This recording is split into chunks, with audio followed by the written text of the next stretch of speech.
All right, let's see if I can do this shit again. Well, I went live for like 4 or 5 minutes, deleted it. I had to take my dogs out again. They were just too rowdy. So I was like, fuck it. We just started. Let's just reset. To begin with, there were obviously the title. There's a ton of news going on. All right. Figured I would start going live again. Probably best for everything from myself. I'm a little better naturally live. And I don't really like recording and editing and uploading it. I mean, editing, yeah, obviously makes sense. Take out some trash and kind of condense whatever I say. Because sometimes I know I can ramble. But the case is, this is best for the content, best for y'all to connect with the community and really get some insight with myself. Y'all, just best way to connect with the community I've seen online, just personally. Anyways, started off because there's a shit ton of news to talk about, and as people get in here, we'll talk about it. March 7th, the O2 Arena in London used to be Belal Muhammad versus JDM, Jack Della Maddalena, and now it is Sean Brady instead of Jack Della Maddalena. That's because Shavkat Rachmanov is now out versus Belal Muhammad, which I believe was supposed to take place at 3:15. Yep, I am right. Anyways, now there has been a shift, kind of not really in the rankings, but in the matchups because of the injury.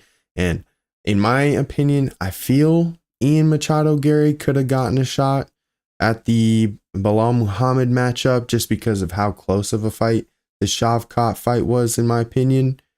I do understand the shift in matchups here because of the fighters already being matched up, and then Sean Brady only having a loss to the champion being 17-1, champion being Belal Muhammad. But now that the London O2 Arena just got a shift, I still don't know how I feel about do the UK fans actually care about Leon Edwards? Personally, I don't think that they really have that much invested in him. Just how I see it, it seemed like before he was champion, they didn't really care, and then he became champion, and then it's like, oh, we have a champion, and they kind of like adopted him, even though he claims from being from there. I think he was born in Jamaica. I could be wrong. And then the history with his father, and I only know that because of what happened with Colby, right? Colby brought up all that drama with his father, and then I think his father was murdered, I believe. I could be wrong.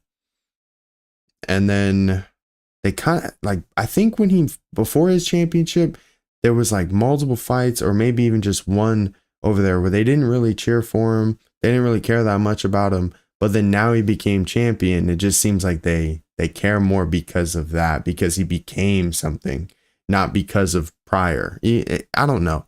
Maybe it's just my perspective on it.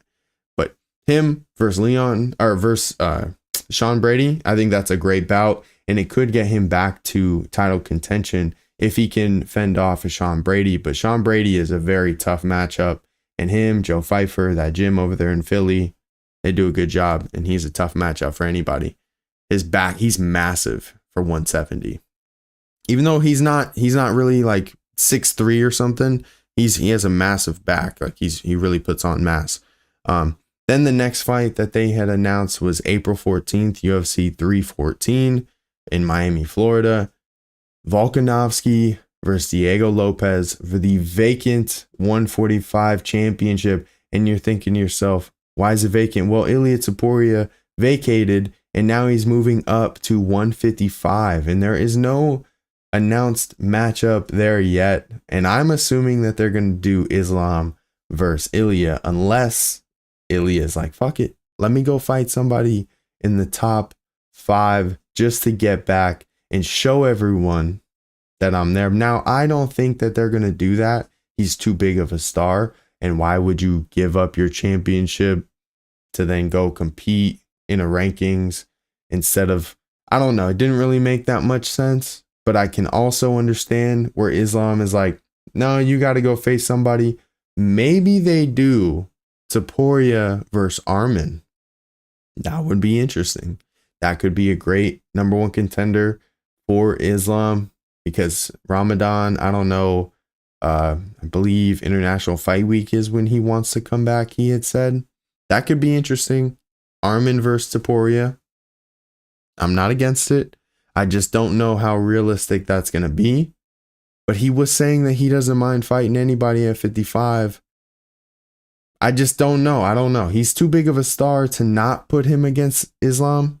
But Islam also doesn't want to keep facing 145ers, he claims, because he gave Volkanovski 2 opportunities, and obviously the first one was contested, the second one with the head kick.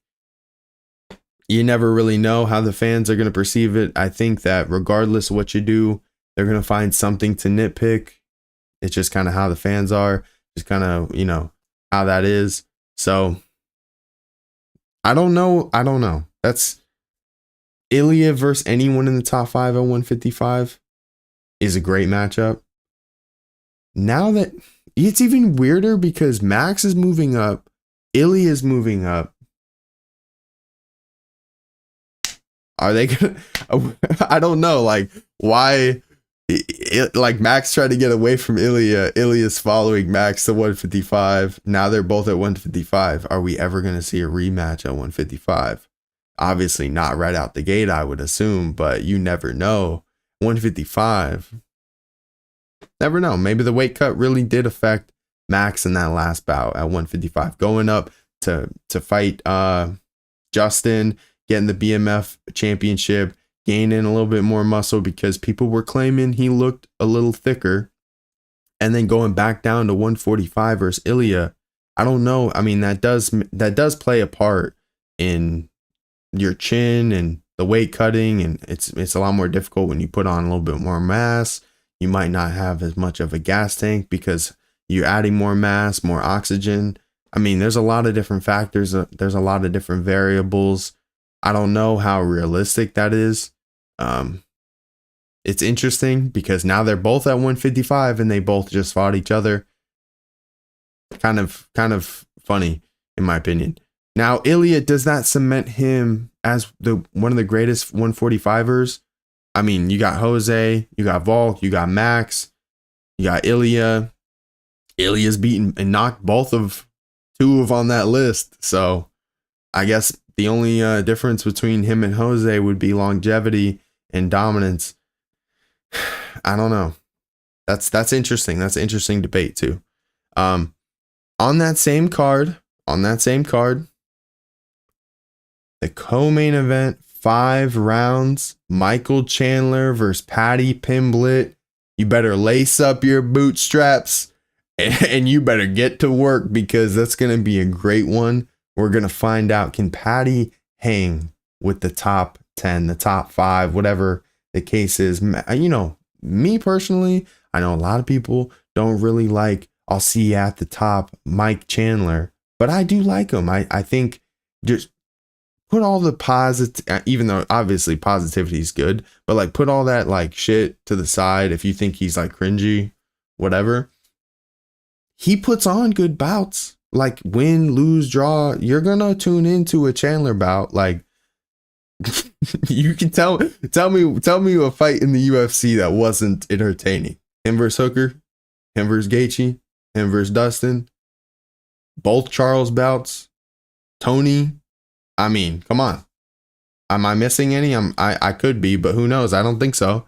They were all exciting. They're all fun to watch. He's a great fighter.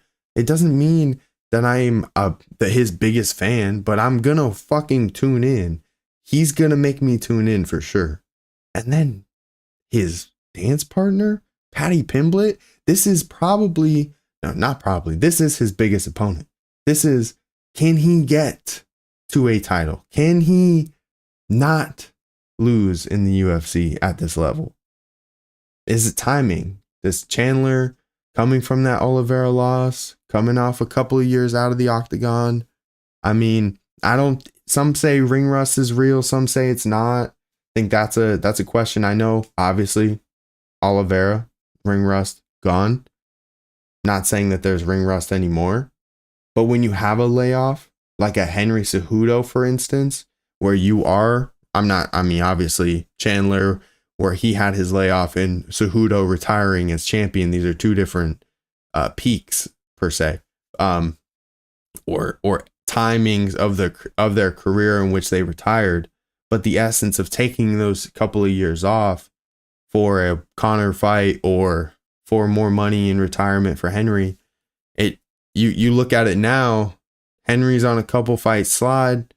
You never know what's going to happen to Chandler. I'm not saying that he's going to end up losing this bout, but is it timing that Paddy Pimblett can win this? Like, obviously everyone's prime, that's their peak. And most say it's like 31 to 34 for a fighter. I think that they say roughly.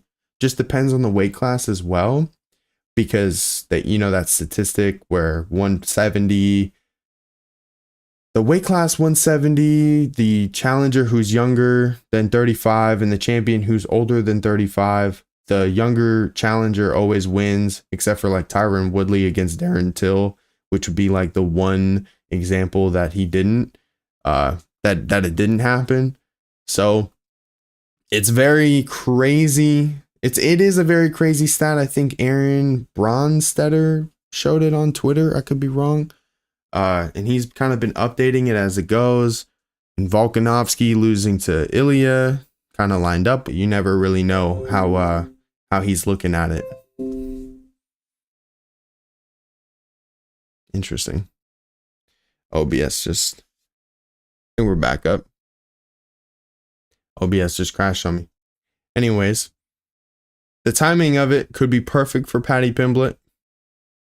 And then the next bout on this same card, UFC 314 in Miami, Florida, Patricio Pitbull makes his debut in the UFC after his long tenure in Bellator, even a double champ, and his drama with PFLator and Don Davis and all of that.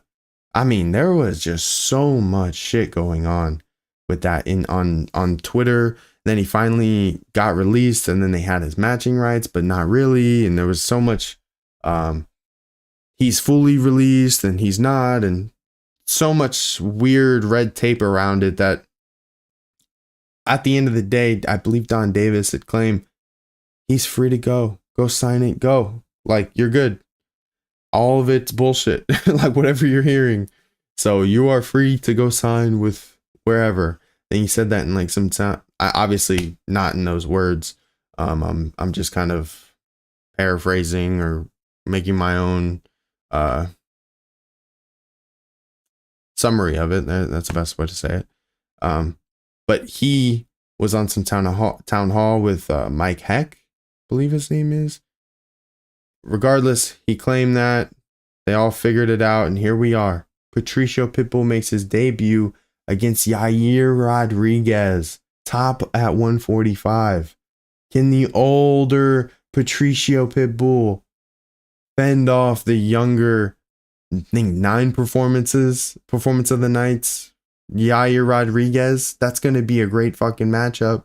I don't know. At 314 in Miami, Florida, you got these two. Then you got the co-main Michael Chandler and Paddy Pimblett in the main event.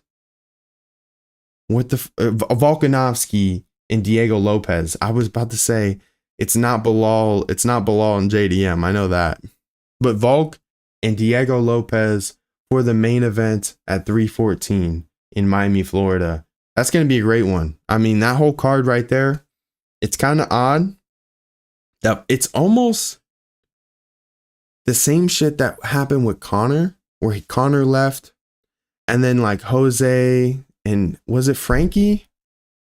Jose fought somebody and there was for a vacant, or was it Chad? I can't recall exactly who it was. And it was for a vacant title, and then Jose was champion, and then Max beat him. It was, I don't know, it was like an odd time at 145. This seems a little bit more clear, because obviously he as in Ilia Ilia had defended the championship.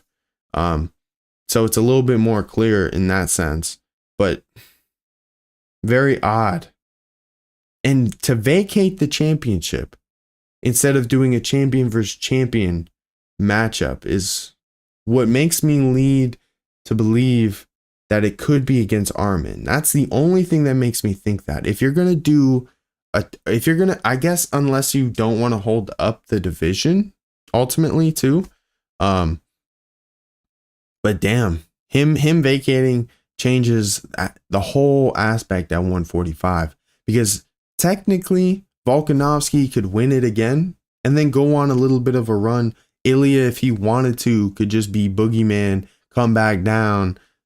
I mean, who knows? Or just reign over that 145 division and never see it again, like Conor.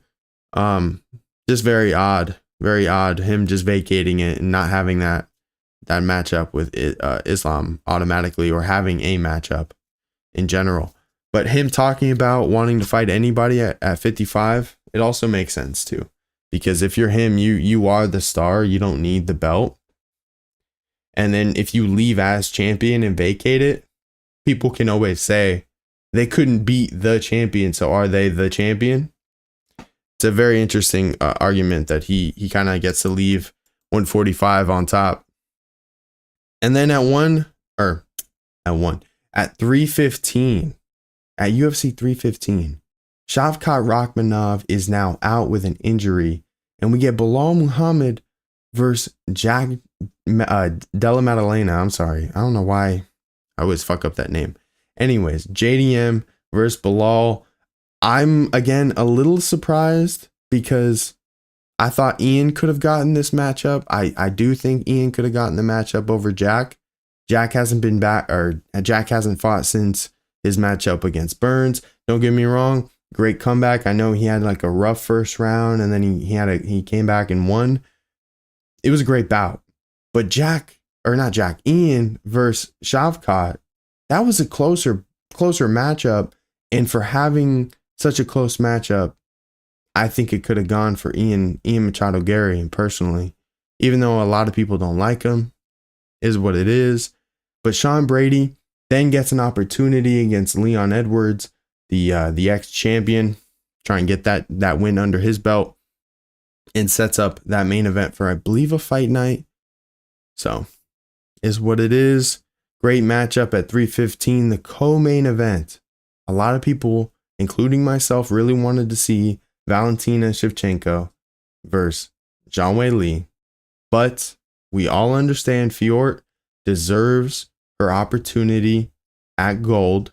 So she's going to get that. Could be the first French champion.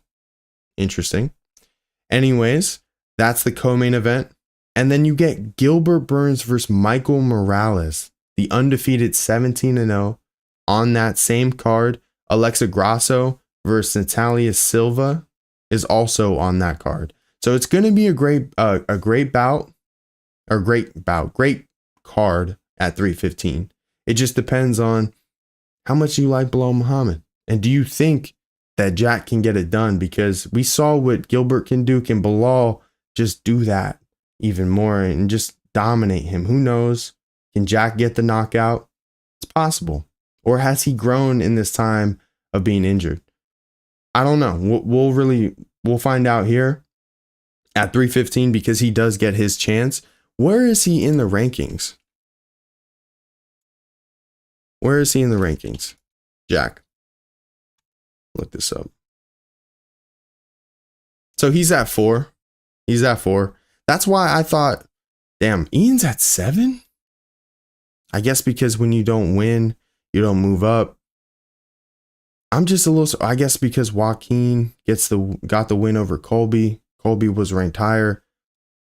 I don't know. I guess the rankings don't matter that much to me because the matchup was more important. Ian fought Shavkat. Joaquin fought Colby. I think we can all understand Colby ducked Ian. I mean, Joaquin's good, but I don't think that, I don't know. I don't think he's ranked above him, personally. Just a little surprised. Jack got the rub. We haven't seen him in about a year, and his last win was against Gilbert Burns. Maybe it's because of availability. I'm not exactly sure. Or maybe why didn't even Sean Brady get the rub instead of Jack? Because he does have his only loss against the champion. That I feel like that's a better selling point than Sean Brady versus Leon. That's just how I'm seeing it. I feel like Sean Brady should have probably gotten the title shot, maybe. Probably. Is what it is. I'm happy for Jack because obviously, why wouldn't you be happy for someone getting a title shot? I just think that the UFC could have sold Sean Brady getting a championship shot over Jack Della Maddalena only because of his only loss coming from the champion himself. I feel like that kind of sells it in general. Maybe it's because of injuries, because he hasn't really been available that much lately. I mean, look, when was the last fight? Well, I guess you could say the same for Jack, though. Is Jack's... And they're coming off the same win. It's probably because of availability. I don't know. That's odd. They're both coming off the same win. Jack has 2 losses. Yeah, they're both win, or they're both last fight was coming off of Burns. And before that, Brady beat Gastelum and Jack beat Kevin. I don't know. I feel like you could have gave that championship fight to Brady. I feel like you could have. Anyways, I did want to bring up this.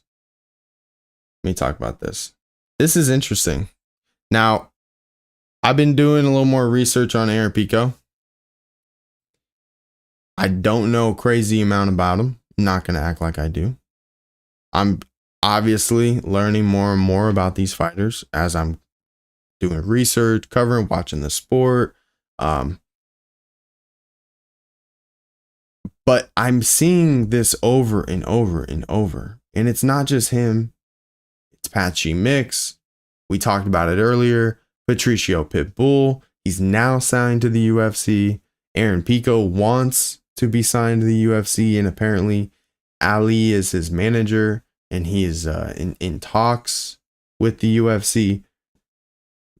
There's so much going on with this fallout and post PFL Tour merger, where PFL was not ready to take on the amount of talent, the amount of, I don't want to say ego, but the amount of fights to put on, the amount of work to give to their actual like contracted fighters. They dropped the ball tenfold, and not just putting on fights, but promising fights and falling through. He himself had talked about them claiming and almost guaranteeing 3 different fights that he was preparing for and in camp for and getting ready to go and be on a card for Francis Ngannou or go and be on XYZ card for it to fall through. And then they say, oh, well, we got this next one match up with you. You're going to fight Pitbull for the championship. I mean, obviously we see this championship is now in the UFC. PFL, man, if I were you, you also got to cut out the amount of franchises that you're trying to create. Just go and curate talent in these different areas and bring them to your main roster. Maybe make smaller local leagues, kind of how the UFC had teamed up with like LFA and like all these other smaller local leagues and such. Maybe do that to curate instead of having PFL Africa, PFL Europe, PFL this. It's a lot for the simple casual fan to want to try to keep up with. And most of the time, I think another problem is that the American fan base, myself included, we can barely tune in to anything that you put out there. I don't understand how this is so complicated. I really do not. Maybe it's because I don't know what I don't know. Or maybe I'm too simple with it and I'm not thinking top tier business. But you can easily just live stream the fights to your YouTube channel. Honestly, why are you so worried about PFL Europe and Africa and all these different smaller franchises for the PFL and trying to build them up, but not have any good distribution for them? How is anyone going to be able to tune in for any of these fighters? And I know you can make an argument for having them and then them curating talent for your main roster. And I'm not completely against it. I really am not. But if you're going to have these leagues, you need to learn how to distribute and get it to the masses. How am I supposed to tune in when I have no way to watch it? It literally makes no sense to me. And then you're trying to build these stars. There is a possible road to doing that. But you continue to hold on to these Bellator fighters who, when they were done in Bellator, wanted to go to the UFC anyways instead of merging with PFL. Do you think most of them, including Patchy Mix, Johnny Eblin, Patricio Pitbull, Aaron Pico, most of these guys want out. And they really want to go to the UFC because most of them posted on Twitter, Johnny Eblin, every time I watch, I think it was just the Sean Strickland and Dricus fight, he posted this, where every time I watch a title fight, I feel like I need to compete in the UFC and I can compete with the top guys. This is how they feel. They wanted to do this before this merger ever happened. Their feelings are not going to change because they merged with the PFL. Patchy Mix, if you go back on his Twitter from like 2017, 2018, 19, he's talking about UFC, sign me, let's go, UFC. And then you could see one day it literally switches from UFC to at Bellator, at UFC, at whatever. And he's like, whatever, like just sign my ass. Like, and then you can see, when I'm done with this, I'm going to fight in the UFC. He wants to be a UFC fighter. Patricio Pitbull made it happen. He's like, what, 30 something, 36, 7? I could be wrong.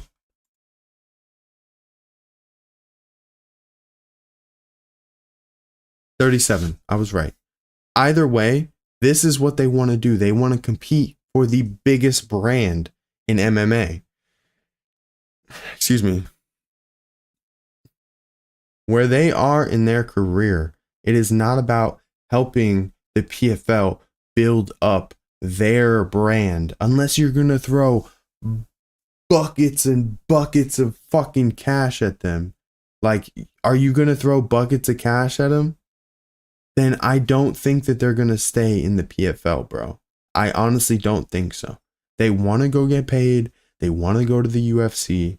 And the only way they get paid in the UFC is if they go and do crazy work in the UFC, but they need to get there.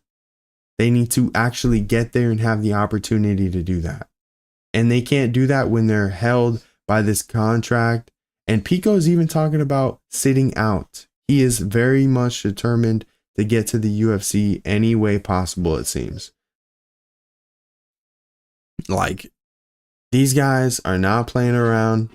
If I was the PFL and Don Davis, I would just move on. Cut ties with Bellator and all this drama and move on because it's best.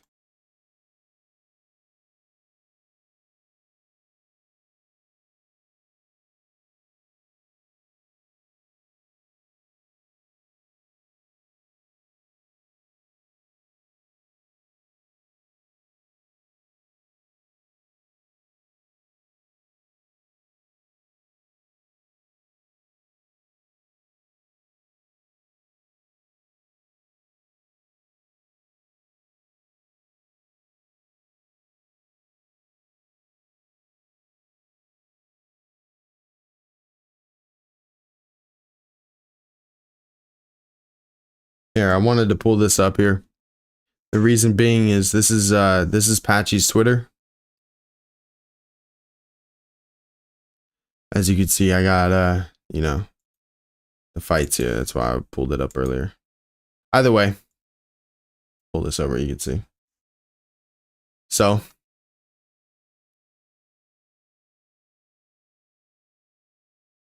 oh, hold on.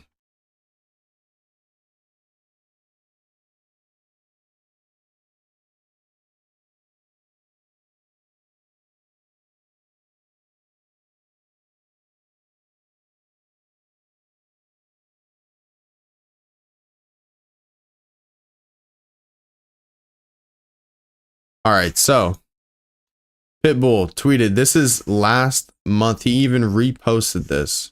Okay. We have plans for Pitbull. Actually, let me read this one first. I signed a contract with Bellator. The contract states that they'll give me fights. They did. PFL MMA bought Bellator. They gave me one fight in March, canceled another on week's notice mid-March or mid-camp. That's not honoring the contract. I've done my part. They didn't. Then proceeds to post. We have plans for Pitbull. We want to honor our contract and give him a fight in April. 13 months after he fought for us because we were unable to give him a fight before that. What day of April? TBD. What's the location? TBD. Who's the opponent? TBD. Real plans. That's actually pretty crazy. And then Austin McQuaid.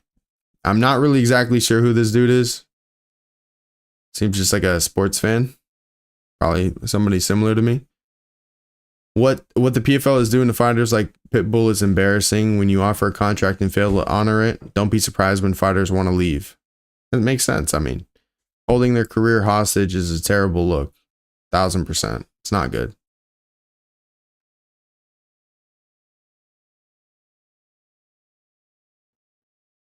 Right here. As of December 4th, he's still posting. My manager told me to hold off, but haven't heard anything from PFL and Don Davis. If you're not going to have me fight, then please release me from my contract. This is not what I want. But if I'm not important to the company being a multi-champ, then let me go respectfully. They don't even have a division for him in the tournament. Like, this is like pathetic.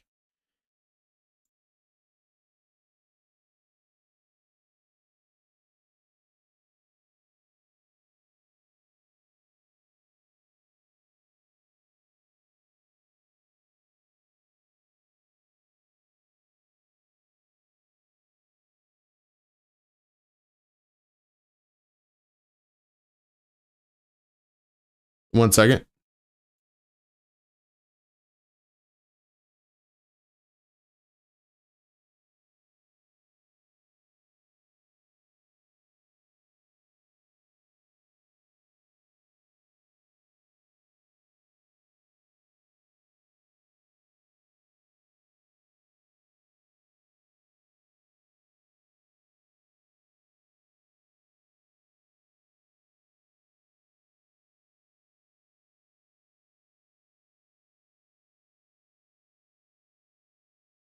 All right.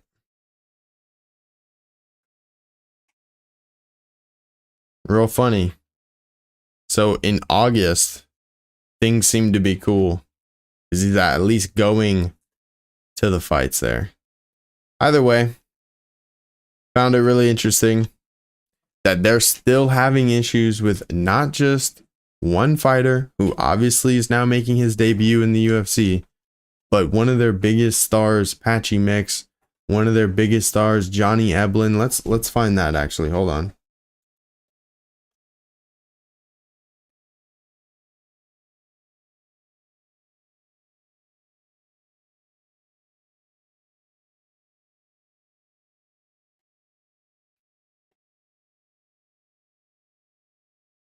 Here we go.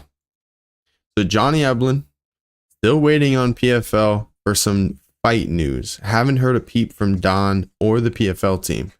What's going on, guys? This is kind of rough, man.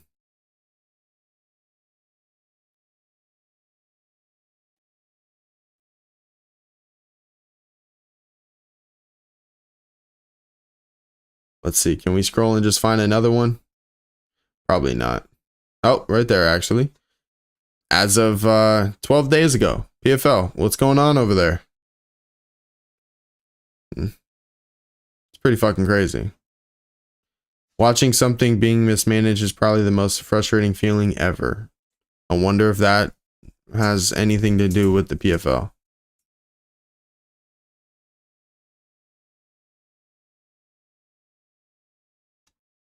So yeah, I mean, he's training with Sean Strickland.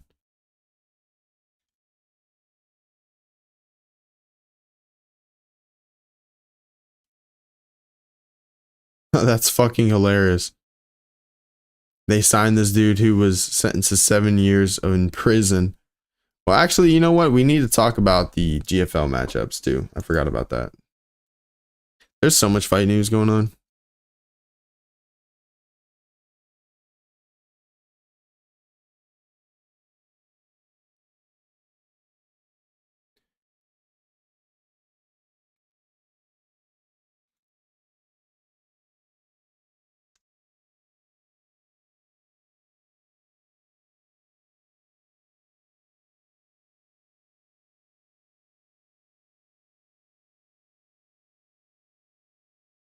Seemed like maybe they removed a fight.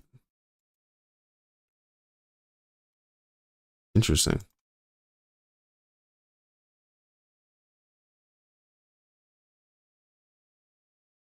No? Am I crazy? Probably crazy. Either way.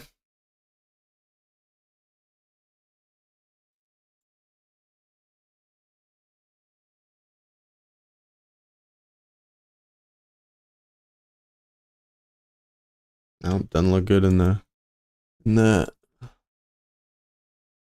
hold on. Let me try to get these posts then.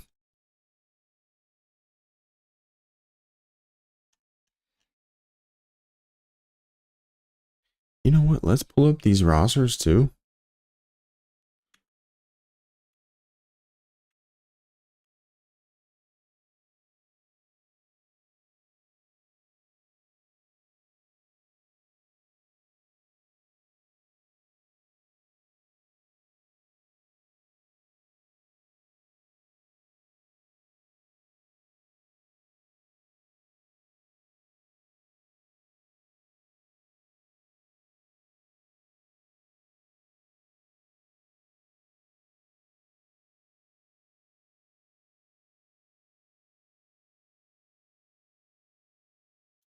Okay. So this is their first matchup, GFL's matchups. GFL, Chris Weidman, the Team New York versus Team LA, which is hilarious to even say that they're doing teams. But Chris Weidman versus Rockhold 2. I know obviously they don't have the 2 there. The first one was for the UFC Middleweight Championship. We all know how that turned out. If you do not, you do know Luke Rockhold won that and then ended up losing to Bisping shortly after.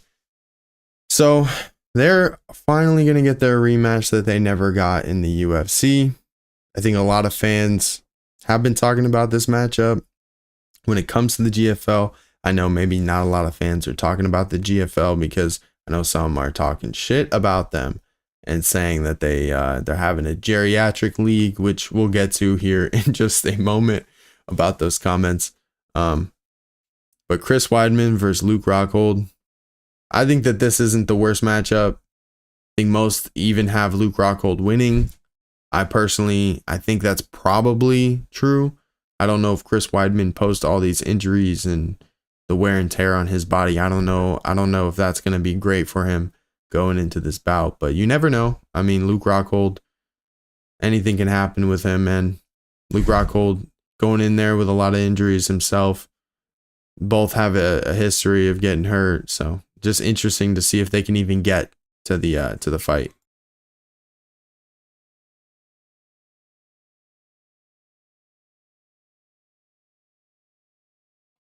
Interesting that they have Faber and Barrow 3 and no Weidman Rockhold 2. Great graphics there. anyways, confirmed bantamweight matchup. We got Faber versus Barao 3, obviously. This is going to be a great rematch. I don't know if y'all saw the first two. Barao obviously won. Faber was never a UFC champion. Can he get the win back? I really don't know. Damn, how old are these guys, bro?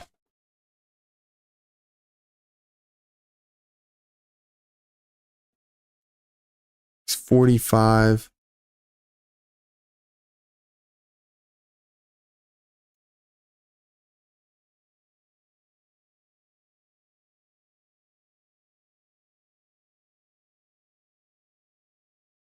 He's 38, bro.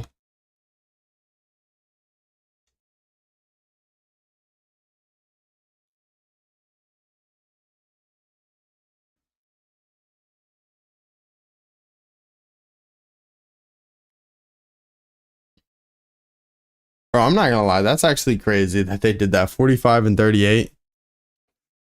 That's a 7-year age gap.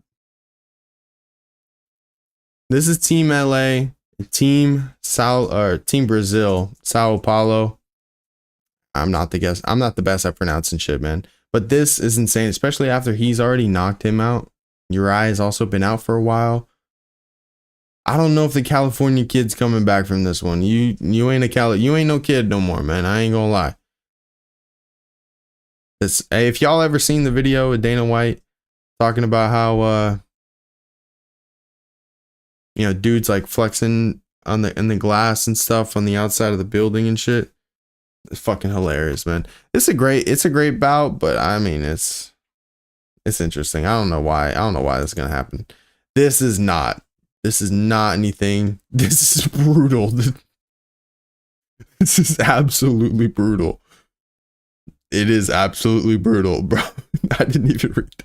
If it's 2010, I am all in. The combined ages is 40 or is 92. That's insane. This is crazy.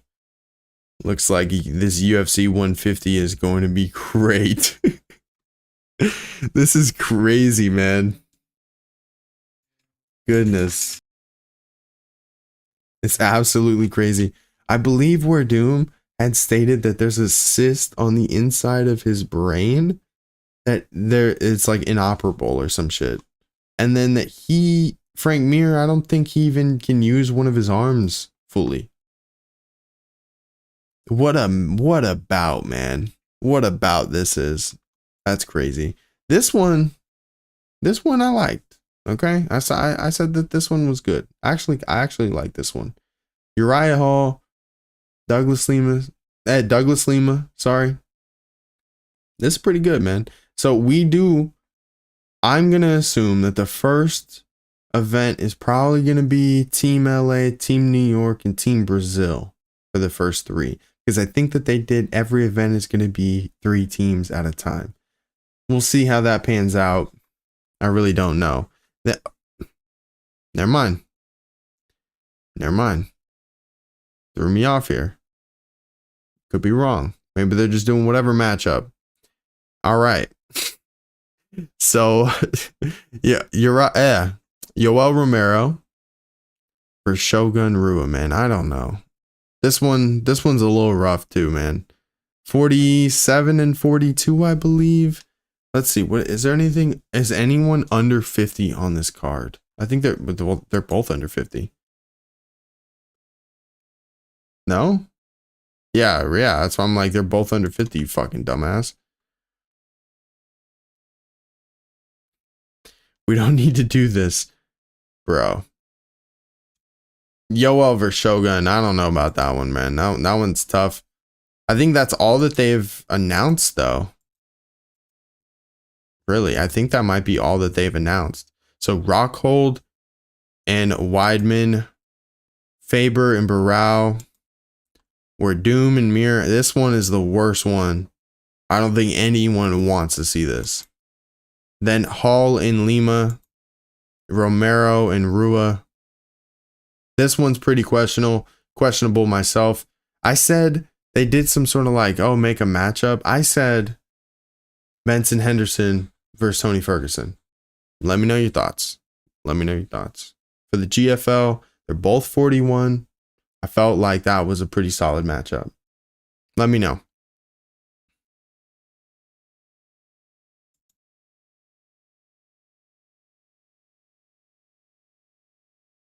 These rosters, I mean, there's Pitbull's brother, Patricky. There's Ferg. Man, these rosters are kind of crazy, bro. And I mean JDS too. Anyways, I'm really curious to see where Anthony Gustafson. What the fuck? That's his first name. Yeah, Anthony Gustafson. Am I crazy? Bro, where's dude? Bro, I'm stupid. Alex Gustafson, bro. I don't know why Anthony came into my damn head. That's pretty fucking crazy. Anyways, what else is there? What other matchups are there? Oh, fucking champ shit only, bro. Let's go. Look at him. Look at him. So Derek Brunson's getting a little excited about it. That'll be fun, man. I think that this is the worst one by far.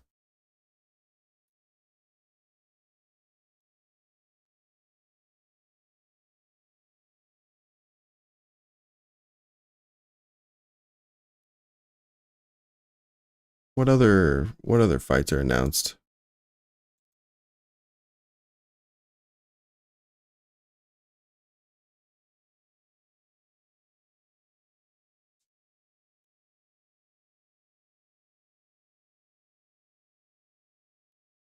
Oh, bro, this weekend. Yes, this weekend. How are we gonna forget? How can I forget? Okay. Look, the main card, even though there's also a couple of pretty solid fights on the prelims, the main card is gonna kick it off with Julius Walker. I've been seeing a lot of hype around this dude on X. Go watch his film. He looks pretty good. He's getting his UFC debut on the main card against Alonzo Menafield, which I think is going to be a pretty solid bout. If you watch on his Twitter, on Julius's Twitter, I think it's like what does a D1 wrestler, a Golden Glove boxer, and a kickboxing champion have in common? They lost to me or some shit like that. I thought that was kind of funny. Then Gene Silva versus Melsik Bagdasarian. I'm probably mispronouncing that one. But Gene Silva makes his return to the octagon. I think a major fan favorite there. Rob Font is a catchweight versus Gene Matsumoto. Okay, sure. Wasn't Rob Font supposed to face Dominic Cruz? Yeah, and then Dominic Cruz had to retire. His shoulder had popped out of place, and he said he was in excruciating pain for about an hour and a half because he had to go to the hospital, and that the UFC PI couldn't pop this one back into place.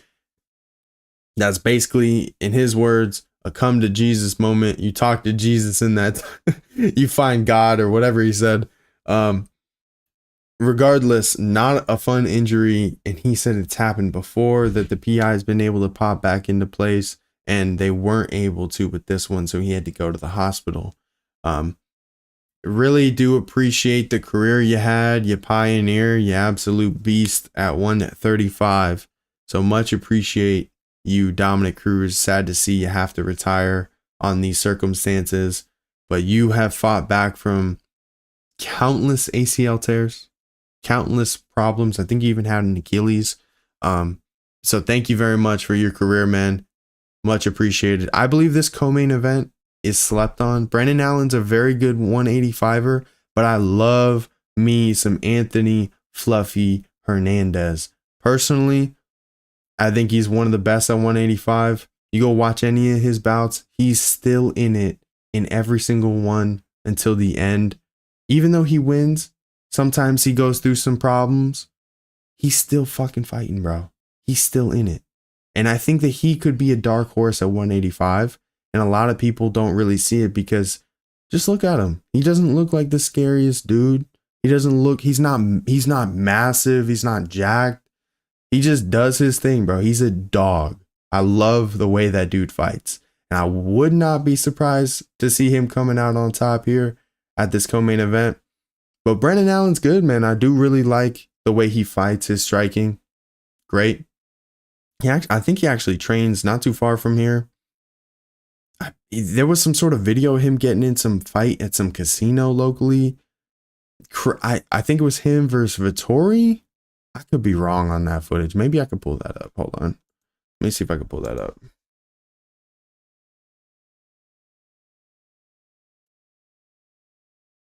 Let me see. Yeah, I found it. Okay. I found it. All right. I found it. Hold on. This is what I'm talking about. Right here. This is fucking hilarious. So this happened August last year. Damn, almost coming up on a year, or at least half a year. Anyways, I thought every time I think of Brendan Allen, I think about this video. And I just think it's fucking hilarious that him and Vittori got at it in the PFL playoffs. And then I remember them online saying that this had more action than the actual playoffs, which is even better because I don't know how many people like the PFL. So I just find that funny. Regardless, it's going to be a great co-main event. Do not sleep on Anthony Hernandez. Then Song Yadong, Henry Cejudo in the main event. I mean, this is a turning point in Henry's career. Did the retirement pay off? Not at all. Not at all. I don't think anybody necessarily thought that the retirement was a good idea for someone in a lower weight class to retire, because that statistic, lower than 35 and lower than the 170 weight class, good luck in your prime past 35 in a championship bout, because them statistics ain't looking good for you. And it is true that this is a young man's game. Always has, always will be. Just kind of how athletics are. You go through all that wear and tear, there's only so much dog in you versus that fucking bomb coming your way. You know what I mean? But Song Yadong, he does have that bomb, but is he going to lay it down on Henry Cejudo? Is Henry Cejudo going to now be the stepping stone in his career post-retirement? He came back against Aljo, Merab. I believe he was even hurt against Merab with a groin injury. And we all know how that one played out. Merab ended up taking him out from a fire in a house with all the memes. But Merab now is champion. That loss doesn't look as bad, especially coming off of a couple of wins versus O'Malley and Umar, the champ, and probably the boogeyman at 185 at the time, or 135 at the time. But Henry Cejudo, honestly, if he gets a win here against a 27-year-old Song Yadong, I think he's going to win personally. I do. I really do think Henry Cejudo is going to win this. I think he's going to just wrestle it out. He's going to be a complete vet just to get back in the top 5, top 10, or not top 10, fucking top 5 and get back to that title because you got Sean O'Malley, Corey Sandhagen, Merab, Umar, I think Jan. Those are all dudes he thinks that he can go beat. He even called out O'Malley at the end of it. I think O'Malley and Sandhagen is like in the works. I'm pretty sure. But there's a lot of matchups at 35. It just depends on, is Henry going to be able to get back to peak form? Because that's major. I think he's 37 himself. Let me look that up. I could be wrong on that. But I think he's just 38. That's not good, man. At 35. And he was talking about going down to 25. It's a young man's game, man. I think he thinks that he can beat all these guys. He just has to show us. He has to show that he can still do it. And at 35, I don't think the brass cares that much. He actually revealed that he was offered to fight Song Yadong at the Sphere. But then he had declined. And then he called back Hunter Campbell and had stated, "Oh, you know what? I'll take whoever you give me. Because if I do want to be the best in the world, I will face whoever and, wherever." But him talking about that injury, going into Merab, thinking that he could still beat him with like half a groin, because one of his groins was torn, or one of his leg area, the side of the groin, whatever the fuck you want to say. Goodness gracious. Because you only have one groin, bro. But, each side, the leg, you get what I'm fucking saying, okay? You can't just tear both of them unless you do some sort of full split.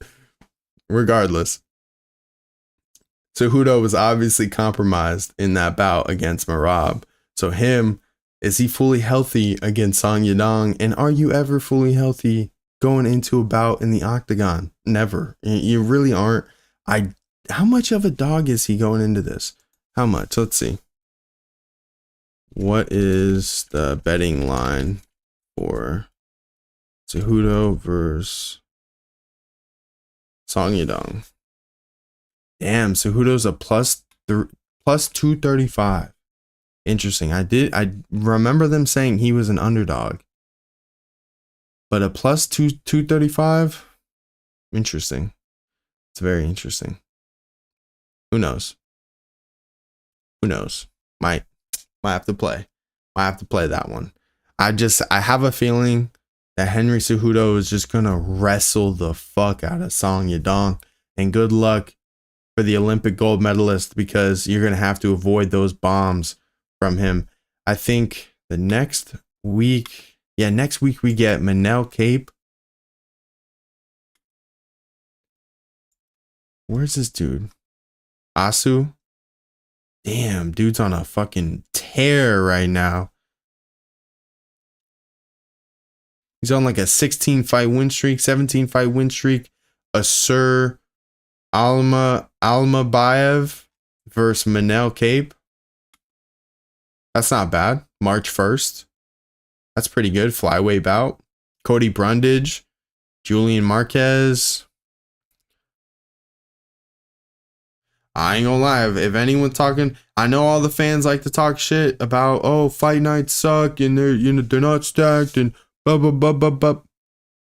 If anyone got anything to say about this one, I couldn't tell you about like one dude outside of Charles Johnson on this card. Maybe Austin Lane, but a lot of people like talk shit. I love these cards that I don't know a lot of people and their names and such, mainly because I get to learn. I get to find some new fighters. I get to see who's next in line.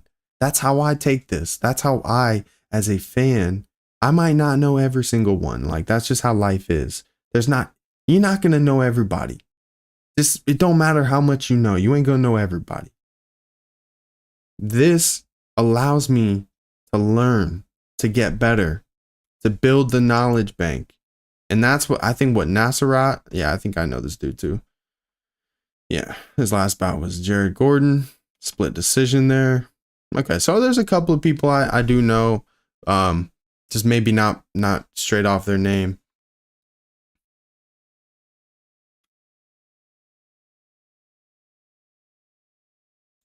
Oh, you know what? That was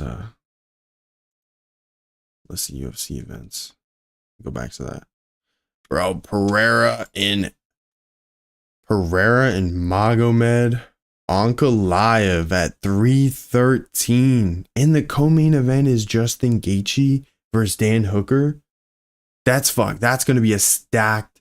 That's gonna be a stacked card. I don't care. That alone, I would buy it. I would buy it. That alone. Those two matchups. Those could go down as fight of the year, depending on how they go.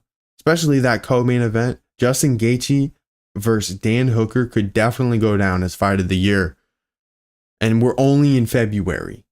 I mean, this happens next month, but like, goodness. March 8th, then Jalen Turner, Ignacio Bahamondes. That's going to be a great fucking striking bout. Curtis Blades, Rizvan Kuniev. I don't know why he's getting a shot at the top 5 other than heavyweight has nobody at like literally no depth. Like they have nobody in the division. So that might be the only reason Rizvan Kuniev is getting a shot. He's even taken a shot and popped for steroids. Like, come on, dude. If you go watch his fight in the PFL, he gets slammed on the ground and like his whole back is like just acne on the mat. Someone in the comments almost said it perfectly. It was like a slug trail of like disgustingness. You go watch him. After that, he tested positive. I think it was a dude who fought Francis. Shit. Dude who fought Francis lost to him. He was the tournament champ. I can't recall what the fuck the dude's name. Brazilian dude, massive guy, 6'8". I don't know, whatever the fuck his name is. It was that bout. Rizvan Kuniev. Crazy. Then we get King Green versus Mauricio Rufy. That's going to be a great striking bout. 313. That alone, that top 5, please make it to the fucking card. Please. Because Alex Pereira versus Magomed Ankalaev, Dan Hooker, Justin Gaethje, Jalen Turner versus Ignacio Bahamondes, Curtis Blades versus Rizvan Kuniev, and then King Green versus Mauricio Rufy. Bro, that top 5, that alone, that main card is absolutely stacked. I'm so excited for March 8th. 2-3 weeks away, not even. Like literally a little over 2 weeks. Like 2.5 weeks. This is fucking crazy. This Saturday should be 2 weeks. That's going to be crazy. Then Amanda Lemos. She's also on the card. Damn, Alex Morono. Yeah, Morono. What? Fuck, I can't pronounce this shit. I believe I know who this dude is. I think he's bald, right? Yeah, I know who this dude is. Okay, yeah, he is bald. All right. Him versus Carlos Leal. I thought Carlos Leal in his last bout, it could have been. He got fucking screwed, bro.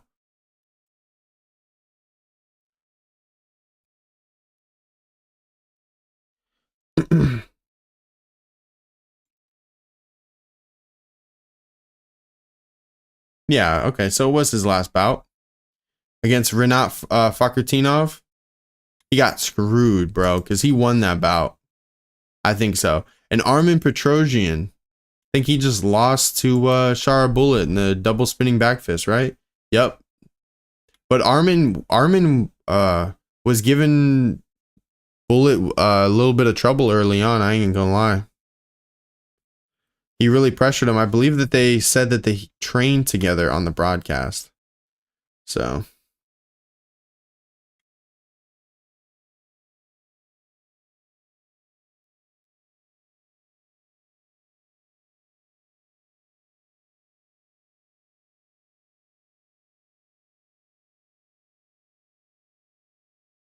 UFC Fight Night, Vittori, Dolidze. We already talked about Edwards and Brady. Moreno and Urseg. I believe that's going to happen in Mexico City. Yep. Mexico City. That's going to be great. And Gastelum and Pfeiffer's on that. Okay. I did not know that. That's going to be good. Drew Dober's on there. Loopy. All right. They're really stacking that one. Man. These fights coming up for this year, obviously they never have, like, they might have like an outline plan, but it's never set in stone because that's how the fight game is. And it always falls into place. Like, it's just crazy. Hopefully at 313, everyone makes that main card, because that main card, holy shit. The main card at 315 is going to be crazy. Oh, I forgot to talk about Cannonier versus Rodriguez. That was actually such a great main card. The whole card was really good. But the main event, Jared Cannonier versus Gregory Rodriguez, RoboCop. In the first round, RoboCop ended up dropping Jared Cannonier three times maybe. And then fucking Cannonier just kept coming back to the point that he basically broke RoboCop. And then at I think it was fourth round, he basically just in tight gets a nasty elbow. And that was it, dude. It was over after that, because at the start of the round, he just seemed like he was just kind of done. And then that elbow in tight by Cannonier at 40 years old, that shit was vicious, man. And he was in probably the best shape we've ever seen him in his career. He was in peak performance in ex-heavyweight at 185, coming back after being dropped multiple times in the first round and then finishing his opponent in the fourth. You can't say anything other than respect to that, because being able to do that the way he did it, fucking insane, man. RoboCop definitely gonna have to retool. They said it on the broadcast, and I gotta talk about this. At first, when they stated that RoboCop puts photos of his opponents around his house, and as fight week comes, he rips them up, and then he takes one photo with them to the hotel room. I thought that was odd. But you got to do what you got to do to win, right? If it works, it works. But to find out that his wife is doing it for him, it's just another thing. And I'm like, bro, it's just kind of weird now. Like, I don't know what to tell you. If it works, it works. It didn't this time. But if it works for you, it works for you. Just thought it was definitely odd. Definitely weird. Definitely out there. Edmund Shabazian, is he ever going to get it done? He got a TKO win over Dylan Budka. I think it was like 7-4, going at 7-3. Not a crazy great prospect, and he kind of made it look real easy. And then Petrosyan, I'm so sorry. Petrosky, Andre Petrosky had a great decision victory over Rodolfo Vieira. I had a feeling he was going to. Ever since I saw the Vieira fight against Anthony Hernandez, I just always questioned Vieira's gas tank, and kind of was true here. So this is my personal opinion, and I think a lot of people hated on Zalal in that co-main event against Cater. He looked solid. He did. He looked so much faster and so much quicker. And Cater not being able to cut off the cage, I thought was a problem too. You got to make some adjustments if you're going through that yourself. So, and last thing before I end this, bro, Angela Hill, I don't know how you do it. You prove me wrong every single time when I'm like, she's not gonna win this one. And she just does. She just gets better and like improves and finds a way to win. And just good on you. Respect. Gotta love and appreciate it. The vet getting it done and figuring out a way to win and hold off these up and comers. Either way, appreciate y'all. Oh, and the Bonfim brothers didn't get it done, which is sad to see. But